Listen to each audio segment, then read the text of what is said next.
Philosophical anthropology. What is a human being? A human being, in this framework, is an ego-body complex, a biological organism with evolutionary history, neural architecture मतलब यहाँ brain की बात हो रही है, brain और spinal cord और सारा connection, and physical separateness that has organized its experience around a felt sense of bounded selfhood. The ego is not added to the body from outside. It arises from the body's own structure, particularly the skin boundary that establishes physical separateness. अब तक हम follow कर रहे हैं कि हम skin boundary की बात कर रहे हैं, बॉडी की बात कर रहे हैं, बॉडी के स्ट्रक्चर की बात कर रहे हैं, दिमाग की बात कर रहे हैं, फिजिकल सेपरेटनेस की बात कर रहे हैं, हमारी हिस्ट्री की बात कर रहे हैं, और फिर हम ये भी कह रहे हैं कि जो ईगो है उसके अंदर से ही अराइज होती है, बाहर से आके नहीं जुड़ती. ह्यूमन बीइंग की ही डेफिनेशन ही एक तरह से बता रहे हैं ना कि ये अगर ये तीन चीज़ें जोड़ लो कि हिस्ट्री, एवोल्यूशनरी हिस्ट्री जो डीएनए के अंदर इनकोडेड है, और न्यूरल आर्किटेक्चर जो सेंसेस हो गई और नर्व्स हो गई, चलना, हाथों का, ब्रेन एक्टिविटी और न्यूरल आर्किटेक्चर जो भी है, फिजिकल सेपरेटनेस, स्किन बाउंड्री हो गई, इन तीनों को जोड़ लो तो एक ह्यूमन बीइंग की डेफिनेशन आप बता सकते हो. राइट. अब इसमें से क्या नहीं होता है एनिमल्स के पास? कॉम्प्लेक्सिटी थोड़ी कम, न्यूरल कॉम्प्लेक्सिटी, हाँ, फिजिकल सेपरेटनेस भी होती है और विकासवादी हिस्ट्री भी है, न्यूरल आर्किटेक्चर थोड़ा सिंपलर है, बट है. आई थिंक जब हिस्ट्री की बात करते हैं ना, तो एक तो वैसे भी उनकी इतनी समझ नहीं होती कि कल मेरे साथ क्या हुआ था, मतलब इतना मेमोरी का इतना वो नहीं है एनिमल्स में. कुछ एनिमल्स में होंगे एक्सेप्शंस, बट वो एवोल्यूशनरी हिस्ट्री में इस तरह से, एवोल्यूशनरी मेमोरी में इस तरह से आ जाता है ना कि मीठा खाना है. हाँ, समथिंग लाइक दैट. जैसे मैं इस जगह पे गया था तो मेरी सारा वंश ही खत्म हो गया, या मेरा एक दो बच्चे अब वो उन जो बच्चे होंगे उनकी ऑफस्प्रिंग में ये आ जाएगा दिमाग में कि उस जगह नहीं जाना होता. राइट. ऐसा कुछ करके. हाँ, जैसे कि एक जानवर एक पर्टिकुलर खाना क्यों ही खाता है, क्योंकि वो उसकी जेनेटिक हिस्ट्री में कोडेड है कि वो शेर है तो वो मांस ही खाएगा. राइट. वो उसकी जेनेटिक हिस्ट्री, जैसे ही पैदा हुआ उसको पैदा होते सार से ही पता होता है कि हाँ. एक स्टडी थी उसमें, एक उसकी मदर की बीक जो होती है, बर्ड की बीक पे एक डॉट होता है अलग कलर का, तो बच्चे पैदा होते सार से ही वो बीक पे वो रेड डॉट को ऐसे मारते हैं कि खाना लाओ.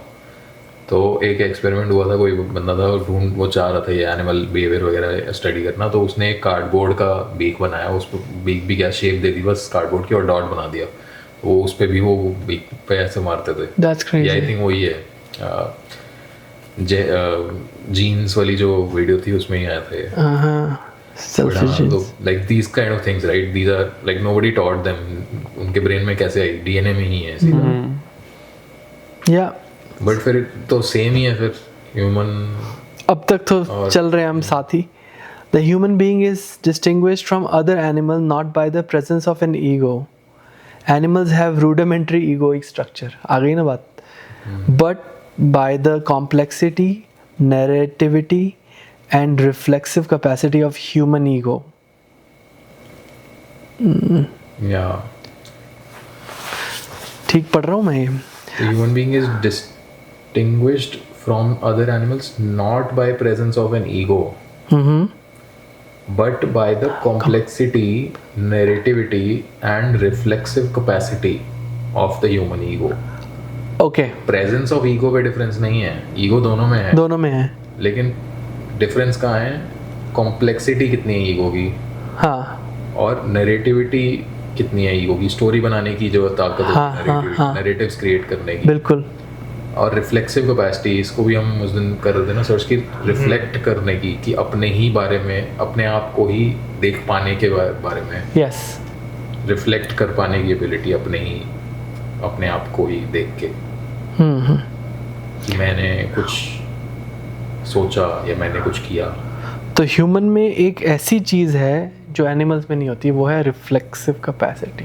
3 चीजें ना, कॉम्प्लेक्सिटी, हाँ। क्रिएटिविटी और रिफ्लेक्सिव। हाँ 3 चीज़ें हैं, कॉम्प्लेक्स। नैरेटिविटी फिर एनिमल में भी होगी राइट, लेकिन कम स्तर पे, हाँ कॉम्प्लेक्सिटी जैसे कि अभी आई डोंट थिंक ये ना वो युवल नोआ हरारी नहीं है, उसकी बुक में भी यही है ना कि वो स्टोरी Sapiens। बनाने is unique to humans, story और कोई बनाता ही नहीं है। पर लेकिन अभी जैसे कि एक डॉग है तो वो वहाँ पे उसने मूत लिया, तो उसने मतलब अपनी पेरीफेरी बना दी कि यहाँ पे इतना मेरा इलाका है, तो बट उसने दैट भी has evolutionary benefits.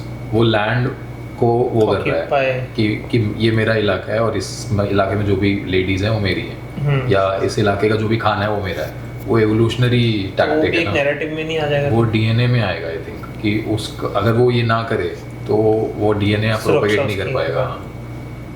But story बनाना ऐसा हो गया, मान लो कि ये इलाका मेरा है क्योंकि मैं ब्राह्मण हूँ, या मेरे बच्चों का ये इलाका इस पे हक है क्योंकि मैं उनका पिता हूँ। इस तरह की स्टोरीज हमारे पूर्वज सबसे पहले 500 साल पहले यहाँ आए थे। ऐसा कुछ कि ऐसा नहीं इलाका पवित्र है, ऐसा कुछ। अभी जैसे कि ये घर बहुत ही पुराना है लेकिन मुझे नहीं छोड़ना क्योंकि यहाँ पे मेरे बाप दादा बड़े हुए हैं। गाँव नहीं छोड़ना। हाँ। तो ये बात है कि ये चीज़ें हैं। The human ego can examine it self which is both the source of problem. The ego can elaborate its own distortions indefinitely and the source of solution. The ego can in principle see through them. तो जानवर को यहाँ पे एक benefit ये मिल जाता है क्योंकि उसके पास इतना सोच उसकी इतनी विकसित नहीं है कि वो अपने आप को एटलीस्ट डिप्रेशन और एंग्जाइटी में नहीं डाल सकता।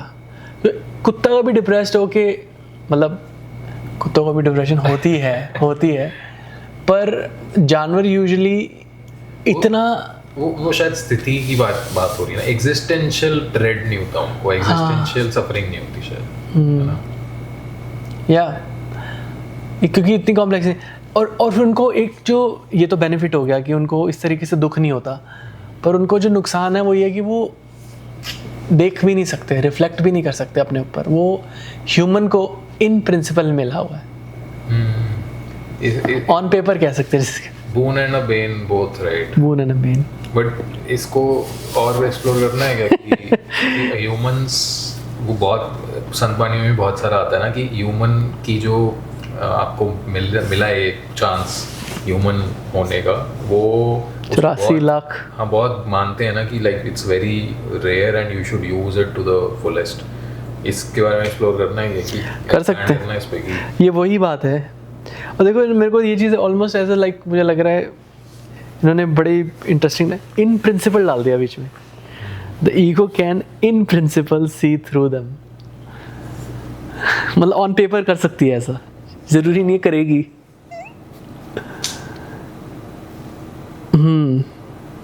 हाँ, तो आप कह रहे हैं ना संतों ने तो पता नहीं, बट कही जाती है, मान्यताएं चलती हैं कि नहीं, संतों ने भी तो कहा है कि, और श्लोक माला 9 में भी तो सारा यही है कि मानस जन्म दुर्लभ है, होत न बारंबार। ये और तेज बोलो। हाँ, इसमें आगे होगा। फिर से बोल दो क्लियरली। मानस जन्म दुर्लभ है, होत न बारंबार। 84 लाख जीवन के बाद।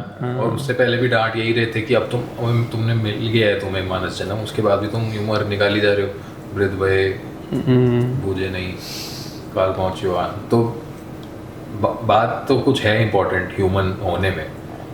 क्या बात है, क्या क्यों इतना स्ट्रेस करते हैं कि भाई ये एकदम रेयर है, दुर्लभ चीज़ है।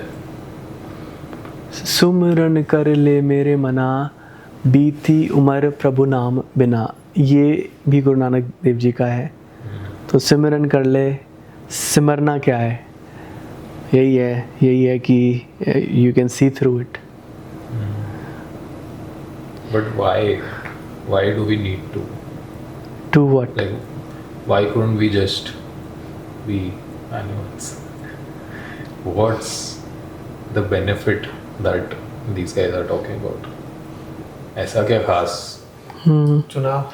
आई गेस वो शरीर के साथ ही है, क्योंकि आप देख सकते हो कि human body is extremely kind of developed, और कितनी ज़्यादा ब्रेन की ताकत है, और जो ईगो है, हौमे है, अहंकार है, वो उस ताकत को काइंड ऑफ दबाता है, या फिर उसको जो करना चाहिए वो नहीं करने देता, डिस्ट्रॉय कर देता है। यस।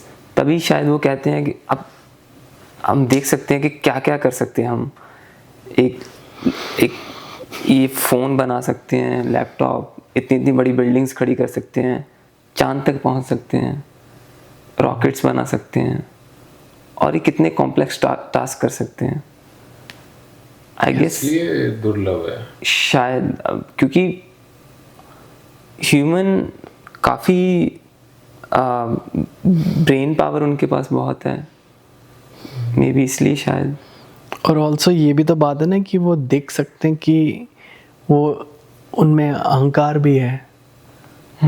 ये भी एक evolutionary kind of I guess उसके साथ एक ड्रॉबैक है कि अगर कुछ बेनिफिट है, अब पता नहीं मैं सही बोल रहा हूँ या नहीं, लेकिन हाँ तो रिफ्लेक्सिव का कह रहे हैं ना, बोन भी है, बेन भी है, तो इसी में कुछ है छुपा हुआ, राइट? कि आप देख पाते हो खुद को, और खुद को देख पाने से आपको जो ईगो कम करने का मौका मिला है शायद। ये नहीं, वो तो देखने की ज़रूरत है इसलिए पड़ रही है क्योंकि यू आर ईगोइस्टिक।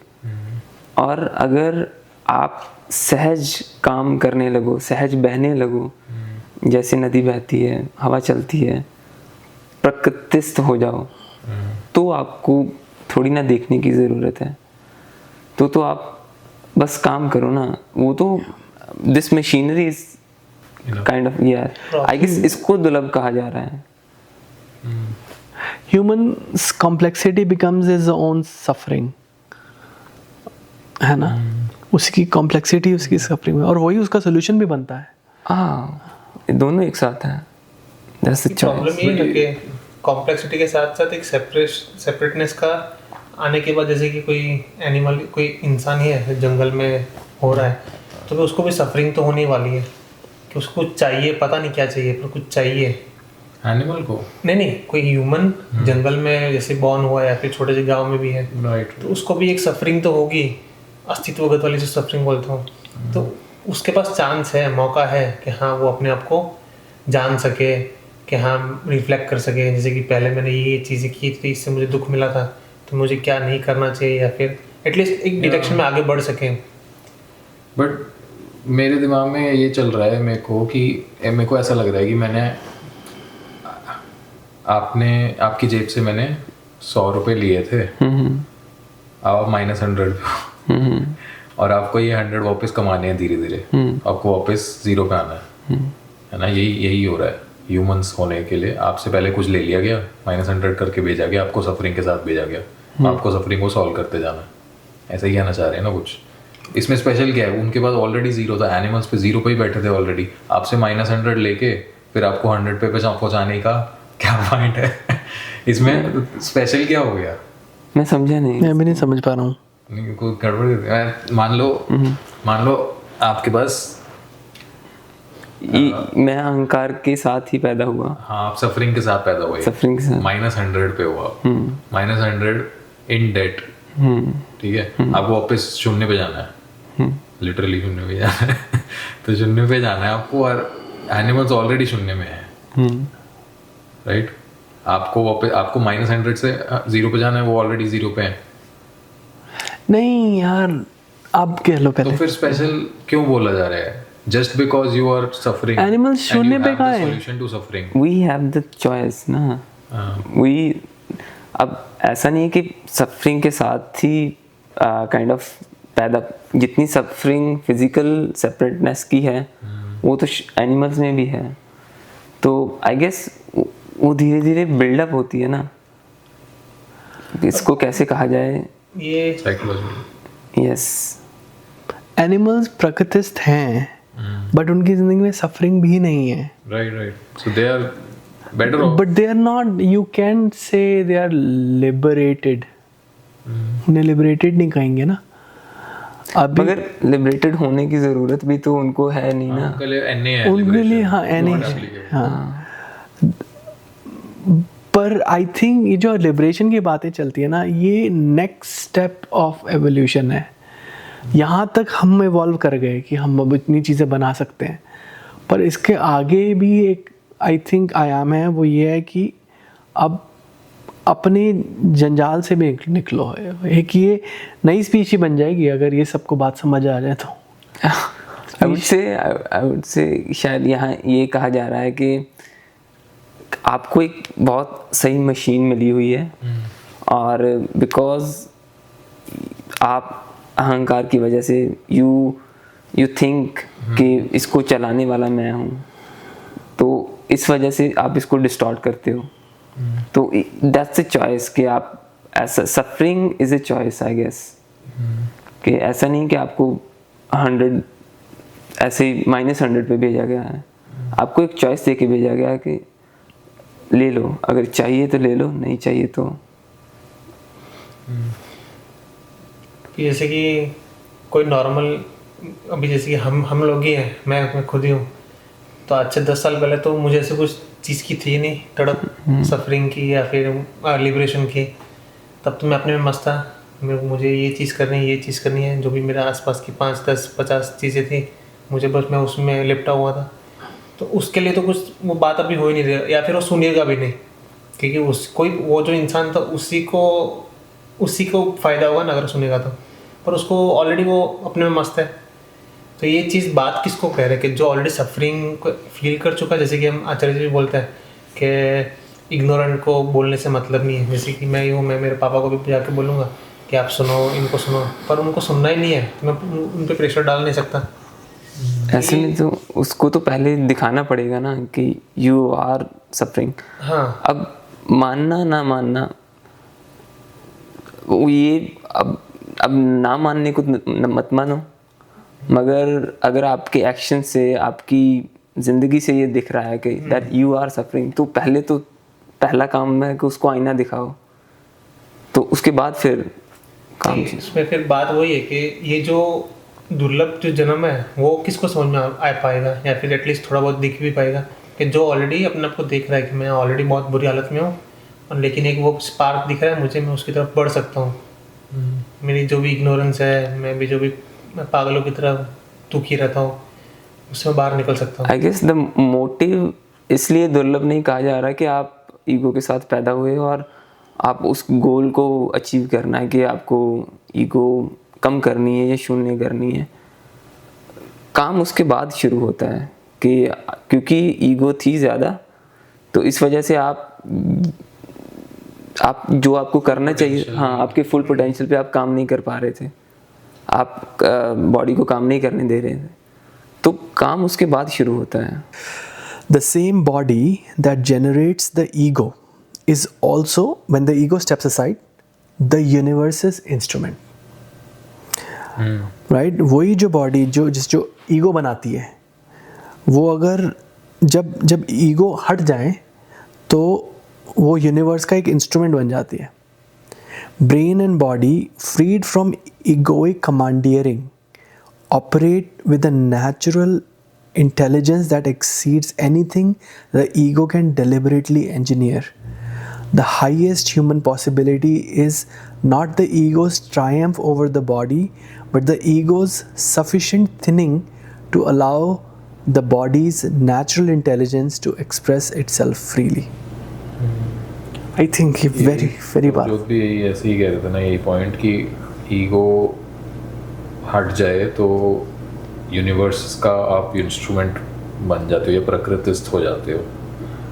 तो उस में जो बॉडी की नेचुरल इंटेलिजेंस एक्सप्रेस होती है फ्रीली, वो आप इंजीनियर नहीं कर सकते डिलिबरेटली, वो ईगो जान के नहीं कर सकती। मतलब ऐसा कह सकते हैं कि ईगो के बिना जो काम होता है वो टॉप नॉच होता है। तो हाँ, मतलब टॉप नॉच भी नहीं बोल सकते कि बस फिर वो क्रीड़ा होती है, मतलब होता है फिर उसके बाद कि बॉडी अपने आप ही, कि बॉडी को पता है कैसे फंक्शन करना है, मेमोरी, स्टोरेज वगैरह, माइंड कैसे काम करेगा, सब कुछ आज के सत्र में आचार्य जी कह रहे थे कि अपनी फ़ोटो लो हंसते हुए, फिर एक सैड फेस वाली लो, 3-4 डिफरेंट इमोशंस बताए। फिर एंड में बोला उन्होंने कि एक अपनी फ़ोटो लो जिसमें तुम आंखें होनी चाहिए, नाक होनी चाहिए, सब फेशियल फीचर सब होने चाहिए, पर तुम मत होना वो वाली पिक्चर लो। तो सारे कंफ्यूज हो गए, तो उन्होंने बोला ये पॉसिबल है ये करना। उन्होंने बोला ये हो सकता तभी बोल रहा हूँ, नहीं तो मैं नहीं बोलता। तो जब आर्ट क्रिएट होती है ऐसी, जो कि जैसे कहते हैं ना कि इंसान उसको देखता है और आर पार हो जाए उसके, वो आर्ट कहते हैं तभी क्रिएट हो सकती है ऐसी इतनी ऊंची, जब उसमें ईगो इन्वॉल्व कम से कम हो, ना ही हो।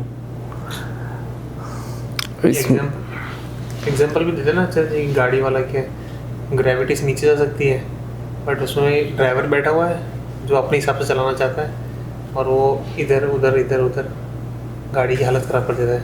और वो गाड़ी है हमारा बॉडी, और ईगो है हम, जो चल सकता है प्रकृति के बहाव में, लेकिन हमको सिंपल तो करना, सहजता तो पसंद नहीं है, या फिर बोल सकते हैं कि जैसे वो जो एग्जांपल आपने अभी बताया आचार्य जी का सेशन से कि सहज फ़ोटो लेनी होगी तो वो उसके लिए मुश्किल होगी, लेकिन तरह तरह के फेस बनाने होंगे तो बना लेगा। तो मतलब फेस बनाने का मतलब सुख दुख, इमोशंस, ये सारे ईगो वाले काम। पता इसका तो पता नहीं, आई गेस पहली लाइन से मैंने इतना समझा कि the body is the instrument of universe. Body तो इंस्ट्रूमेंट है, ego just distort the way that instrument should be working. जैसे काम करना चाहिए उसको डिस्टॉर्ट कर देता है। तो काइंड ऑफ जैसे कोई फ्लो चल रहा हो पानी का, और आप बस मदद तो आप क्या ही करोगे, उल्टा आप उसको ख़राब कर रहे हो, फ्लो को रोक रहे हो या फिर बाधा बन रहे हो। जैसे एक तार में रेजिस्टेंस होती है ना, एक तो प्योर मेटल होता है और एक होता है मेटल में थोड़ा रेजिस्टेंस होता है। तो ईगो एक तरीके से रेजिस्टेंस है, वो फ्लो को रोक रही है, कह सकते आप ये कह रहे हो ना।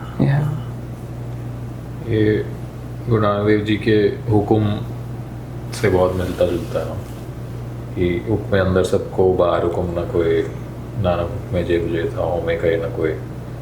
तो हुक्म is how I understand is the universe using you as instrument. और ये सारा जो भी चल रहा है ऑलरेडी पर प्रकृति में कार्यक्रम जो भी है, ये बहुत अच्छे से चलेगा अगर हम हस्तक्षेप या ईगो हस्तक्षेप ना करें। तो हुक्म का थोड़ा सा इसमें झलक सी दिख रही है। बिल्कुल। और इसमें ऐसा भी नहीं है शायद कि अहंकार कर सकता है और उससे बोला जा रहा है कि तू ना कर, कुछ ना कर वो कुछ नहीं सकता, लेकिन दावा करता है सिर्फ कि आई एम द डूअर। हालांकि कर सब प्रकृति ही रही है, बस वो उसके फ्लो को डिस्टॉर्ट कर देता है, उसके फ्लो को रोक देता है, या फिर उसकी क्या कहेंगे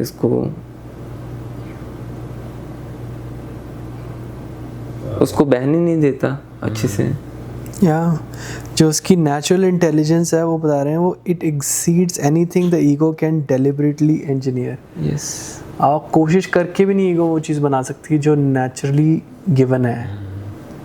वो नहीं करते। कितने सारे जापान में जो इंजीनियरिंग प्रोजेक्ट्स हैं, those are inspired by animal features. Yes. तो एनिमल्स को इतना अगर मिलियन ऑफ ईयर करके मिला है, वो कितना इंटेलिजेंट डिज़ाइन है। मतलब समझो कि like it's the most efficient thing, like a beak of a bird inspired bullet train का वो जो आगे मुंह है उसको वो किसी आउल या किसी बर्ड पे बेस किया है। ऐसी एक ट्रेन का जो सबवे का सिस्टम है, that is based on the fungus growing.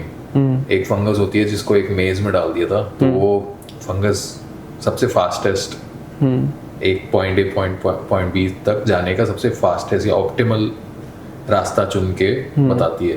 वो ऐसी प्रॉपर्टी निकली थी कहीं कि उसको फास्टेस्ट पता होता है, वो हर जगह फैल जाती है और फास्टेस्ट बता देती है।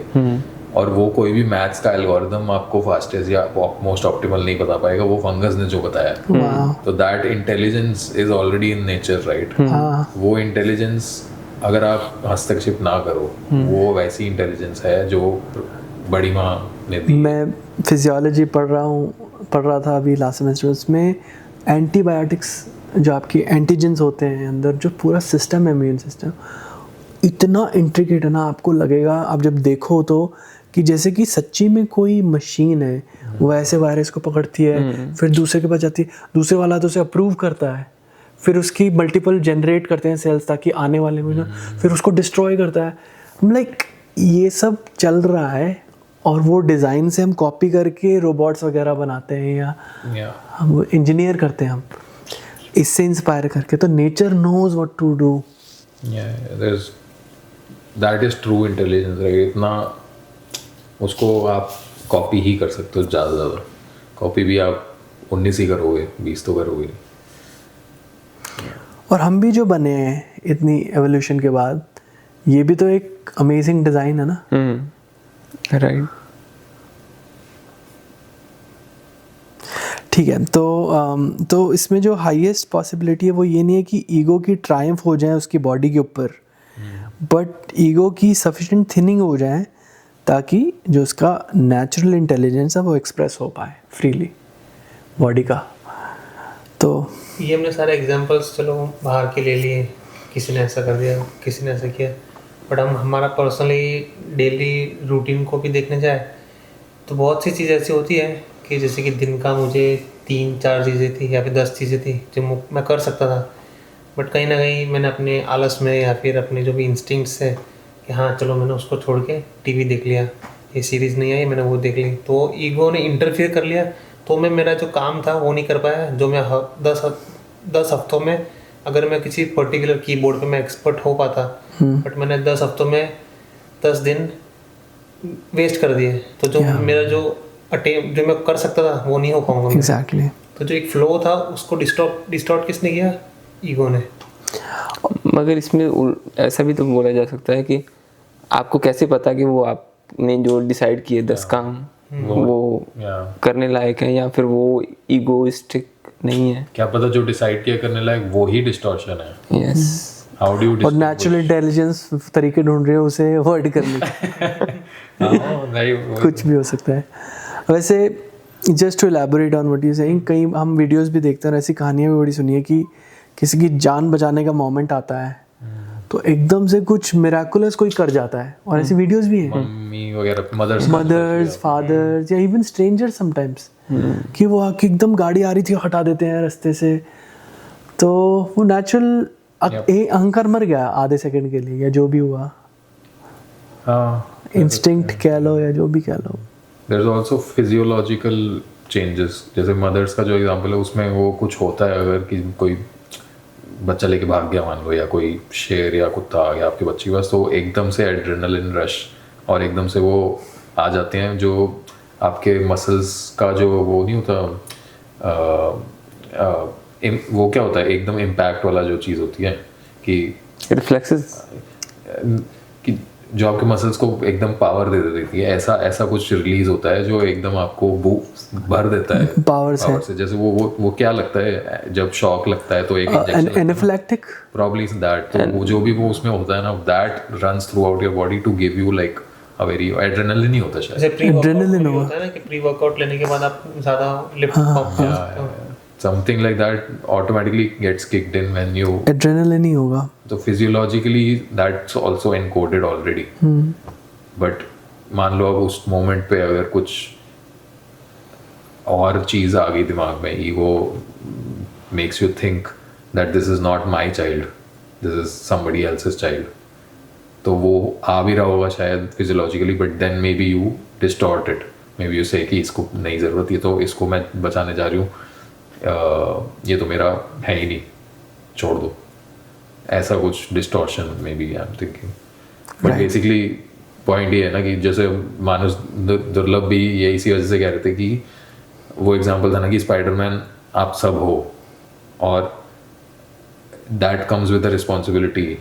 अब आपकी चॉइस है कि आप वो उस चीज़ को यूज़ करो या आप बैठ जाओ, उस एबिलिटी को रीच ही मत करो, अपने पोटेंशियल को रीच ही मत करो।